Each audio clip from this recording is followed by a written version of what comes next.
Bonjour, c'est jeudi 15 heures et je suis vraiment contente d'être là avec vous et je salue aussi tous ceux qui verront cette vidéo sur YouTube parce que je vais commencer à mettre certaines de ces vidéos sur YouTube pour pouvoir les partager aussi avec d'autres parce que je me suis rendu compte que je donnais beaucoup d'astuces très utiles qui pourraient aussi aider des gens qui ne sont pas sur Facebook. Donc je salue aussi tous ceux qui regarderont cette vidéo après. Donc c'est vraiment un plaisir de pouvoir venir 2 fois par semaine sur ma page Facebook en live pour vous donner des astuces et des façons de gérer le quotidien en fait dans cette période de confinement qui est pas une période facile hein, pour beaucoup de gens. C'est une période qui est anxiogène, une période où on est les uns sur les autres. Et j'aimerais vraiment pouvoir apporter quelque chose d'utile aux gens qui en auraient besoin et qui ne peuvent pas forcément se payer des séances de coaching. Donc j'utilise ces lives pour vous donner des astuces, des conseils gratuitement. Donc n'hésitez pas aussi à les partager avec vos proches. C'est gratuit et c'est utile et ça marche.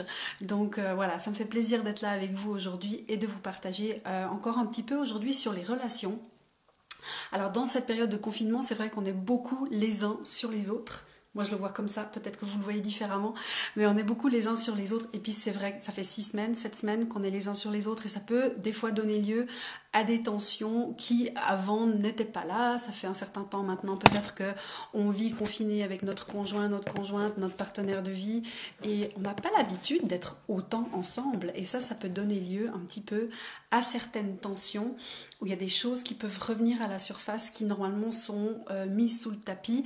Donc comment gérer cette situation aussi d'être autant avec nos enfants, autant avec d'autres avec des gens avec qui qu'on aime ou qu'on n'aime pas trop, et avec qui on n'a pas l'habitude d'être autant. Comment faire pour gérer ces temps relationnels au mieux? Donc dans mon dernier live qui était en anglais, j'ai parlé des langages de l'amour.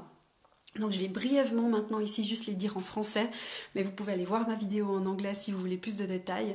Donc les 5 langages de l'amour sont très utiles parce qu'on a tous notre propre langage de l'amour et on se sent aimé tous à notre façon en fait. Et si quelqu'un vient vers nous et nous dit avec des mots, par exemple, je t'aime et j'apprécie tout ce que tu fais pour moi, mais nous, c'est pas notre langage de l'amour, eh ben, on va pas vraiment entendre ce que la personne essaye de nous dire. Donc les 5 langages de l'amour, on rappelle, il y a les paroles valorisantes. Donc ça, c'est quand quelqu'un vous dit quelque chose d'encourageant, quelque chose de sympa, quelque chose qu'ils apprécient chez vous, vous vous sentez aimé. Le deuxième, c'est les cadeaux. Vous vous sentez aimé quand vous recevez des cadeaux. Ça, par exemple, c'est mon fils et c'est un peu moi aussi. J'apprécie bien quand mon mari, il m'amène des fleurs, je me sens aimée. Le troisième langage de l'amour, c'est les services rendus. Donc les services rendus, c'est par exemple, si mon mari va sortir les poubelles pour moi ou vider le compost dans le compost pour moi, c'est un service qui m'a rendu et je me sens aimée. Donc les services rendus pour moi sont aussi un langage de l'amour très fort. Et quand mon mari fait des petites choses comme ça pour moi, je me sens aimée. Le quatrième langage de l'amour, c'est les moments de qualité. Donc ça, c'est par exemple si passer du temps intimement, donc pas, je parle pas de relations sexuelles, hein, mais passer du temps intime avec un être aimé, avec un enfant, avec un ami, une amie, du temps où vous êtes vraiment juste les deux, vous passez des moments de qualité ensemble. Si ça, quand vous faites ça, vous vous sentez aimé, les moments de qualité sont votre langage de l'amour. Et le cinquième langage de l'amour, c'est le toucher physique. Les gens qui aiment bien faire des hugs, qui aiment bien faire la bise, qui aiment bien se tenir la main ou se tenir par le bras ou être proche physiquement, ça c'est leur langage de l'amour et c'est comme ça qu'ils se sentent aimés. Donc si vous essayez de dire, si moi par exemple j'essaie de dire à mon mari que je l'aime en lui donnant des cadeaux, il va vraiment pas comprendre que je l'aime. Par contre, si je vais régulièrement pendant la journée lui faire un câlin, il va vraiment comprendre que je l'aime. Donc ça, c'est la première chose à faire, c'est d'identifier mais quels sont mes langages de l'amour, quels sont les langages de l'amour des gens qui habitent avec moi. Comme ça, je peux apprendre à leur dire que je les aime d'une façon qu'ils vont comprendre et qu'ils vont entendre et qui va vraiment remplir leur réservoir d'amour. Donc c'est un livre de Gary Chapman, si jamais il y en a qui veulent lire le livre. C'est un très bon livre et c'est valable pour les adultes, pour les enfants, les adolescents, pour tout le monde. On a tous un ou deux langages de l'amour dominants. L'autre chose maintenant dont je voulais parler aujourd'hui, c'est que en PNL, donc en programmation neurolinguistique, donc c'est ma spécialisation, je suis maître praticienne en PNL, programmation neurolinguistique, on a des présuppositions. Et une des présuppositions en PNL, c'est qu'à un certain niveau, tout comportement est positivement intentionné. Donc, que ce soit quelque chose de positif pour la personne qui le fait. Donc, par exemple, même si quelqu'un me dit quelque chose de méchant, quelque part, c'est parce que à cette personne-là, ça lui fait du bien. Donc, tout comportement est positivement intentionné. Et je trouve que c'est très utile de garder ça en tête, surtout quand on a des problèmes relationnels, de se dire, ok, si tout comportement est positivement intentionné, qu'est-ce que ça apporte à l'autre d'agir comme ça? Juste de réfléchir à ça.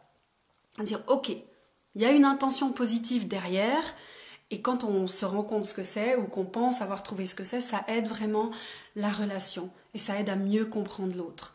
Donc gardez ça en tête. Et moi je le garde aussi quand je vois mes enfants.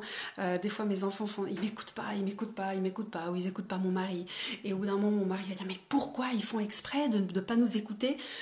Et puis je leur dis, ben non, ils font pas exprès, c'est pas, ils font pas, ils se disent pas dans leur tête, ah je vais pas écouter papa jusqu'à ce qu'il s'énerve. Leur intention est positive, probablement de continuer leur jeu ou de rester dans leur bulle ou j'en sais rien quoi, mais il y a un comportement positif derrière. L'autre chose dont je voulais parler aujourd'hui qui impacte vraiment fortement et qui transforme les relations, c'est les positions 1, 2, 3. Qu'est-ce que c'est ces positions 1, 2, 3? Alors, je vais vous expliquer. La position 1, c'est vraiment la position de l'égoïste, on va dire. Le premier exemple qui me vient en tête, c'est Donald Trump. Il est la plupart du temps en position 1, donc c'est-à-dire qu'il ne se concentre que sur lui-même et ses émotions et son vécu et ce que lui veut faire. Voilà. Donc quelqu'un qui est beaucoup en position 1, c'est pas très utile. Ces personnes-là paraissent comme étant très égoïstes aux autres. Et c'est pas évident d'avoir une relation saine ou une relation constructive si on est tout le temps dans cette position 1, dans cette position de l'ego, de qu'est-ce qui est bon pour moi tout le temps. Donc si vous vivez avec quelqu'un qui est beaucoup dans la position 1, ça va pas être facile. Et les enfants, de par leur nature, les enfants sont beaucoup plus égoïstes, en guillemets, que nous.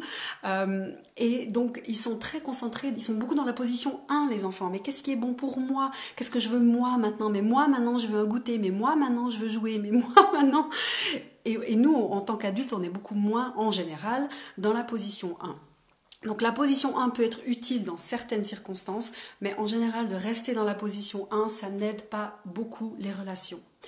La position 2, c'est une position, c'est quand on se met à la place de l'autre et on se dit, qu'est-ce que l'autre ressent maintenant? Pourquoi est-ce que l'autre a agi ou réagi comme ça?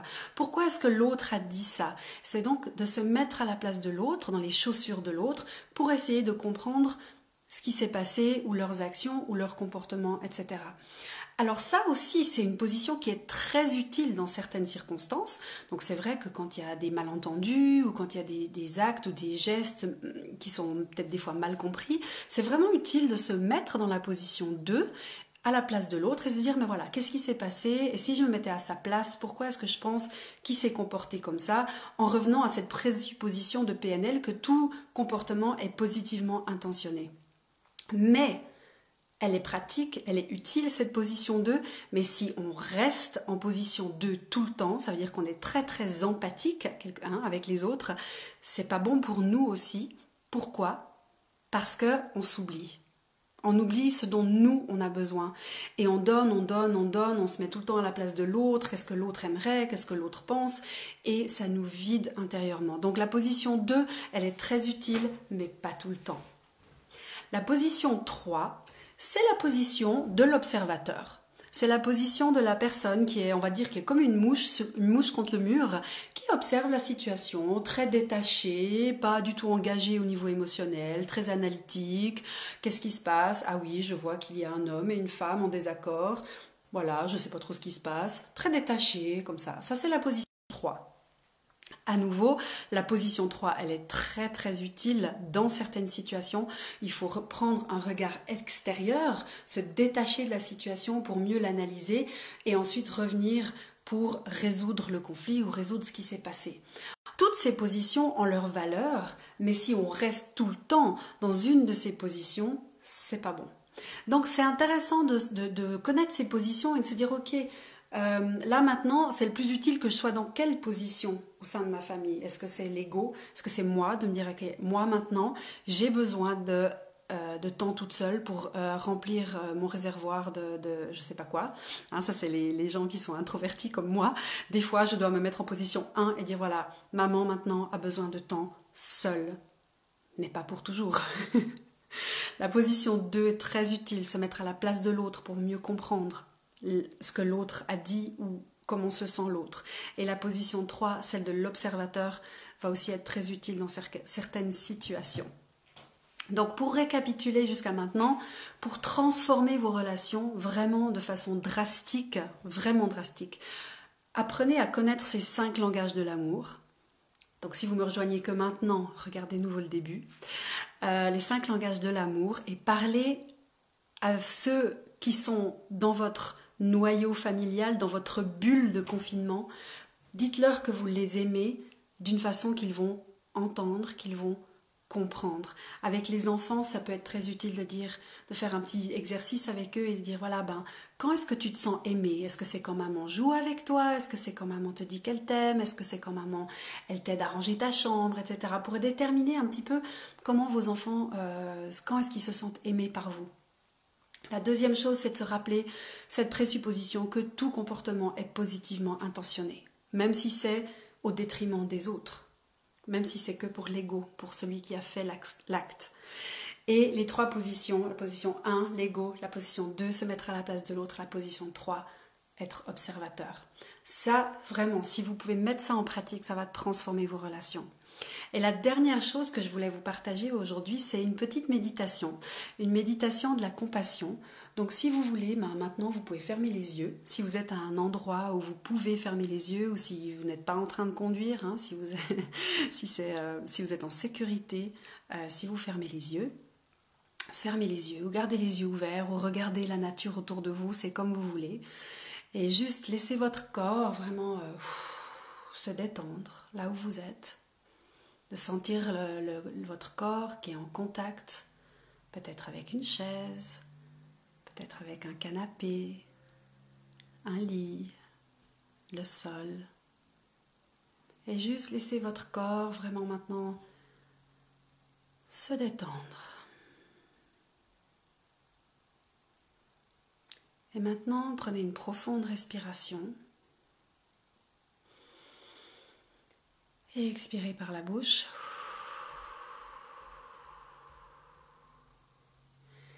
Et je vous invite à vous connecter maintenant avec le sentiment de compassion. Quand vous ressentez de la compassion pour quelqu'un, à quoi ça ressemble? Où est-ce que c'est dans votre corps? Peut-être que c'est dans votre cœur, peut-être que c'est dans votre ventre, dans votre tête, je ne sais pas. Où est ce sentiment de compassion dans votre corps? Et connectez-vous maintenant vraiment pleinement avec ce sentiment de compassion.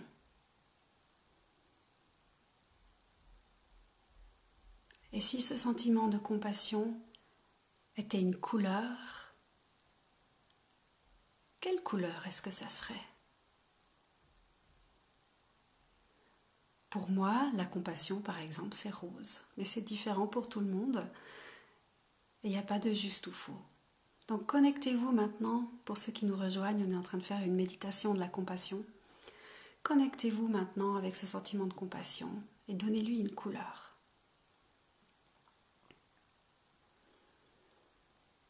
Et ce que vous allez faire maintenant, c'est d'envoyer, peut-être ce sera un faisceau de lumière, peut-être ce sera comme une douche ou un jet d'eau. Envoyez cette compassion, donc voyez cette couleur et envoyez-la, recevez-la vous-même. Donc vous pouvez vous voir en train d'être rempli, illuminé de cette couleur, ou alors douché de cette couleur, ou alors juste rempli de l'intérieur. Voyez cette couleur qui vous remplit de l'intérieur, de la tête jusqu'au bout des orteils et au bout des mains. Et appréciez ce moment où vous montrez de la compassion envers vous-même. Vous faites du mieux que vous pouvez. Vous êtes formidable tel que vous êtes. Et donnez-vous ce moment de compassion. Et maintenant, cette même couleur de la compassion, ce sentiment, vous pouvez l'envoyer à un être cher. Donc vous voyez cet être cher, ça peut être votre partenaire de vie, ça peut être un de vos enfants, quelqu'un qui vit avec vous dans votre bulle de confinement en ce moment, que vous aimez, et envoyez-leur cette compassion. De nouveau, ça peut être un faisceau, ça peut être une pluie douce, rafraîchissante, ça peut être simplement, vous voyez la couleur qui les remplit, cette belle couleur. Et voyez comment ça vous transforme vous et comment ça les transforme eux. Et maintenant, envoyez cette compassion avec la couleur à quelqu'un dans votre bulle, s'il y a lieu, avec qui c'est pas facile en ce moment. Et s'il n'y a personne dans cette situation dans votre bulle, alors vous pouvez l'envoyer à quelqu'un d'autre dans votre entourage avec qui vous avez une relation difficile. Envoyez-leur vraiment cette compassion maintenant. Voyez cette compassion les remplir. C'est vraiment important de voir la couleur, les remplir intérieurement, de peut-être les voir qui s'illuminent avec cette couleur et de vraiment augmenter le volume sur cette couleur avec cette personne avec qui vous avez peut-être une relation difficile, que ce soit un enfant ou un partenaire de vie. C'est ok, hein? On vit en ce moment dans une bulle où on est vraiment les uns sur les autres. Et de pouvoir prendre des fois un moment pour faire cette méditation, d'envoyer cette compassion vers les gens avec qui c'est plus difficile en ce moment, c'est vraiment, vraiment utile. Et maintenant, je vous invite à penser simplement à notre planète Terre. Pas qu'on l'oublie, celle-là, dans notre situation actuelle, qui elle aussi a vraiment besoin de compassion. Donc voyez vraiment cette compassion sortir de là où vous la ressentez au plus fort, que ce soit votre ventre, votre cœur, votre cerveau. J'en sais rien d'où elle part, cette compassion chez vous, mais voyez-la partir, chez moi elle part du cœur. Voyez-la partir avec cette couleur de votre cœur et remplir, recouvrir la planète Terre.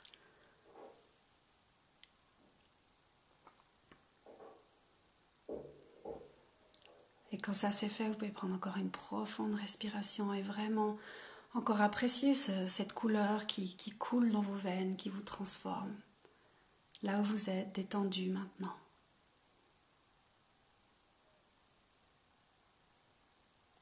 Et donc cette méditation de la compassion, je vous invite à la faire quand vous en avez besoin. Si vous êtes une maman, je pense que vous en aurez besoin régulièrement. Moi, je le fais souvent pour moi-même. Je me vois en train d'être remplie de compassion pour moi-même déjà. Parce qu'en tant que maman, on fait de notre mieux et on donne, et on donne, et on donne, et on mérite cette compassion. Ensuite, de l'envoyer à un être cher. Ensuite, à quelqu'un avec qui on a une relation peut-être un peu difficile en ce moment. Et ensuite, à la planète. Vous pouvez aussi l'envoyer à quelqu'un d'inconnu. Par exemple, un chauffeur de bus ou un conseiller fédéral. J'en sais rien, lui envoyer de la compassion. Et en fait, quand on est dans un état de compassion, non seulement ça nous fait du bien à nous, hein, ça transforme notre physiologie, ça nous transforme au niveau des hormones qu'on relâche dans notre corps, et on se sent plus calme et plus détendu. Quand on est plus calme et plus détendu, nos relations sont meilleures avec les gens autour de nous. Et aussi, ça booste notre système immunitaire, on est moins anxieux, on est moins stressé. Donc vraiment faire cette petite méditation de la compassion régulièrement, ça va vraiment vous faire du bien. Donc pour résumer, pour ceux qui nous ont rejoints en cours de route, je vous invite à revoir depuis le début parce que j'ai partagé des éléments vraiment utiles pour vous aider à avoir les meilleures relations possibles dans votre bulle. Moi je vois ça vraiment comme ma bulle. On est dans notre bulle à la maison et pour que les relations se passent au mieux, les 5 langages de l'amour, les positions 1, 2, 3, prendre la place de l'autre ou être un observateur dans ce qui se passe. Pourquoi chacune de ces positions a vraiment de la valeur, pourquoi elles sont vraiment importantes et comment les utiliser. Mais ne restez pas bloqué dans une de ces positions parce que ça, du coup, c'est moins bon. Et puis faire ces méditations régulièrement. Voilà ce que je voulais vous partager aujourd'hui et j'espère que ça vous a été utile, que ça vous a fait du bien. Mettez-moi un commentaire si c'est le cas, dites-moi ce que vous avez le plus apprécié, ce que vous aimeriez peut-être que je fasse dans une autre vidéo. Moi ça m'aide d'avoir vos idées, de savoir ce dont vous avez besoin parce que comme je disais, pour moi c'est live, c'est l'occasion de quelque part de vous donner des services ou donner un service que normalement les gens me payent pour leur donner. Mais en ce moment, cette période de confinement, je fais ces lives 2 fois par semaine parce que j'aimerais pouvoir donner gratuitement des astuces, des façons de gérer la situation dans laquelle on est pour ceux qui sont aussi dans des situations financières plus difficiles et puis aussi simplement parce que j'ai envie d'être généreuse et puis d'aider le plus possible dans ce temps de confinement du Covid. Donc voilà, dites-moi si vous avez d'autres idées, d'autres besoins et je les intégrerai dans mes lives. Donc mes lives tous les lundis à 15h et tous les jeudis à 15h ici sur Facebook. Voilà, je vous souhaite une bonne fin d'après-midi. Moi je vous laisse et à tout bientôt. Au revoir.